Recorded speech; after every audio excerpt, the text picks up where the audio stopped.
കോഴിക്കോട്, വയനാട് ജില്ലകളുടെ സ്വപ്ന പദ്ധതിയായ തുരങ്കപാത യാഥാർത്ഥ്യമാകുന്നു. അന്തിമ അനുമതി നൽകാൻ സംസ്ഥാന പരിസ്ഥിതി ആഘാത നിർണയ അതോറിറ്റിക്ക് വിദഗ്ധ സമിതി ശുപാർശ ചെയ്തു. വ്യവസ്ഥകളുടെ അടിസ്ഥാനത്തിൽ നിർമ്മാണം ആരംഭിക്കാമെന്നാണ് ശുപാർശ. അന്തിമ ഉത്തരവ് ഉടൻ ഇറങ്ങുമെന്ന് തിരുവമ്പാടി എംഎൽഎ ലിൻഡോ ജോസഫ് അറിയിച്ചു. ആനക്കാംപോയിൽ കള്ളാടി മേപ്പാടി തുരങ്കപാത യാഥാർത്ഥ്യത്തിലേക്ക് അടുക്കുകയാണ്.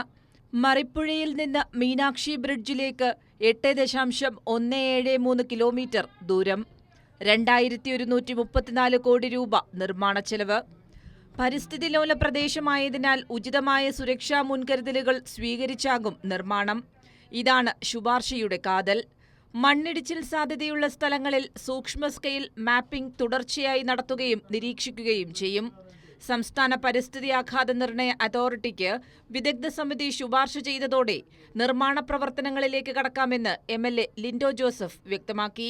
1-ാം തീയതി ചേർന്ന സിയാക്കിൻ്റെ മീറ്റിംഗിൽ കണ്ടീഷനോട് കൂടിയിട്ടുള്ള അംഗീകാരം നൽകുന്നതിന് തടസ്സമില്ല എന്നുള്ള കാര്യം തീരുമാനമായി എടുക്കുകയും ചെയ്തു. സ്വാഭാവികമായിട്ടും അതിൻ്റെ ഭാഗമായി തന്നെ നമുക്ക് LOA ഇഷ്യൂ ചെയ്യാനും കരാറെടുത്ത കമ്പനിയുമായി എഗ്രിമെൻറ്റിൽ ഏർപ്പെടാനും വർക്ക് അതിവേഗത്തിൽ ആരംഭിക്കാനും കഴിയുന്ന സാഹചര്യമുണ്ട് എന്നുള്ളതാണ് ഏറ്റവും ശ്രദ്ധേയമായിട്ടുള്ള കാര്യം. അപ്പൻകാപ്പ് ആനത്താര് സംരക്ഷിക്കുന്നതിന് 3.059 ഹെക്ടർ വനഭൂമി ഏറ്റെടുക്കും. വംശനാശ ഭീഷണി നേരിടുന്ന ബാണാസുര ചിലപ്പൻ പക്ഷിയുടെ സംരക്ഷണത്തിന് നിരീക്ഷണം നടത്തും. ഇരവഴിഞ്ഞിപ്പുഴയുടെ സ്വാഭാവിക ഒഴുക്ക് തടയാത്ത രീതിയിലാകും നിർമ്മാണം.